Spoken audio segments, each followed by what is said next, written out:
সুপ্রিয় দর্শক, পেছনে দেখতে পাচ্ছেন ফেনীর ছাগলনাইয়া উপজেলার রাধানগর ইউনিয়নের মধ্যনিচিন্তা হাজী আনোয়ার হোসেন সরকারি প্রাথমিক বিদ্যালয়। এই বিদ্যালয়টি 2012 সালে স্থাপিত হয়েছে। স্থানীয়দের দাবি, বিদ্যালয়ের যাতায়াতের কাঁচা রাস্তা এবং দুর্বল যোগাযোগ ব্যবস্থার কারণে অভিভাবকেরা সন্তানদের এখানে ভর্তি করাতে আগ্রহ হারাচ্ছেন। ফলে বছর বছর কমে যাচ্ছে শিক্ষার্থীর সংখ্যা। ক্যামেরায় দেখুন, বিদ্যালয়ে যাওয়ার এই কাঁচা রাস্তাটি এখন সবচেয়ে বড় ভোগান্তির কারণ। বর্ষাকালে চলাচল আরও কঠিন হয়ে পড়ে।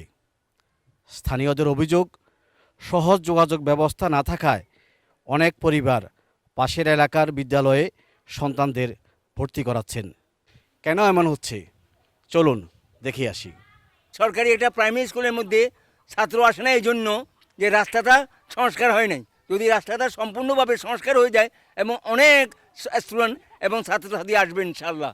মেম্বার চেয়ারম্যান এদিকে আসে ভোটের জন্য আসে, ভোট চলে গেছে, তাদের কাজে শেষ, আর এদিকে আসার জন্য কোনো প্রয়োজনে হয় নাই। মধ্যম নিশ্চিন্তার ভিতরে একটা সরকারি এত টাকা খরচ করে একটা প্রাইমারি স্কুল দিছে। এই রাস্তার কারণে আগে প্রায় 100 ছাত্রছাত্রী ছিল। 100 ছাত্রছাত্রী ছিল, বিগত এই 2-1 বছরেতে ছাত্র আস্তে আস্তে বিলীন হয়ে যাইতেছে। শুধুমাত্র যত ছাত্রর গার্ডিয়ানের কাছে যাইলে ওরা কয় যে আপনাদের এদিকে কিভাবে যাব, আমার এই ছোটো ছোটো বাচ্চারা যাওয়ার মতো সেই পরিবেশ নাই। রাস্তার উপর কোনো রকমে দাঁড়ানো যায় না।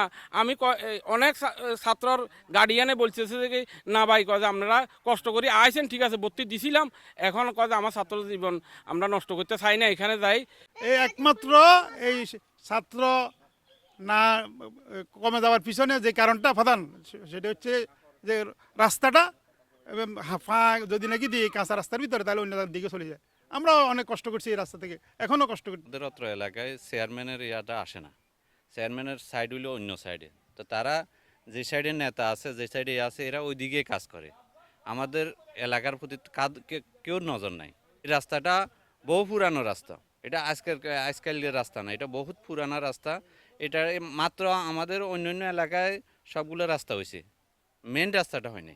আমার ছেলে আছে এখানে, মেয়ে আছে, ওরা আসা যাওয়া করতে অনেক কষ্ট হয়, সকালে আসতে চায় না, অনেক কষ্ট করে ওদেরকে নিয়ে আসতে হয়, যেতে হয়।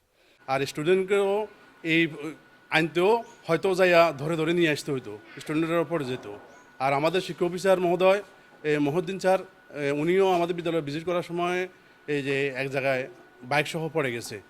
মাঠে যে বাচ্চারা যে খেলবো, যে খেলার জন্য যে আমাদের উপযুক্ত একটা মাঠ নাই, মাঠের ব্যবস্থা করে দেওয়ার জন্য যথাযথ কর্তৃপক্ষের নিকট আবেদন করতেছি যে যারা বাচ্চারা স্বাচ্ছন্দ্যে খেলাধুলা করতে পারে, মাঠটা যাতে বরাদ করে দেওয়া হয়।